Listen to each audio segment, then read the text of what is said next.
शामिल करते हैं शेखुपुरा से हमारे नुमाइंदे राना खालिद महमूद खान की रिपोर्ट के मुताबिक शेखुपुरा थाना बक्की के इलाके आबादी भक्की मेन रोड के पर वाक़या स्टोर में डकैती की वारदात। थाना बक्की से चंद गज के फासले पर दो नामालूम मसला डाकू असला के जोर पर हजारों नकदी, मोबाइल फोन्स और कीमती अशिया ले उड़े।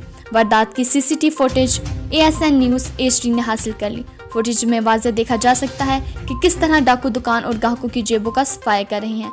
पुलिस रवायती अंदाज में देर से पहुंची, तब तक डाकू फरार हो चुके थे।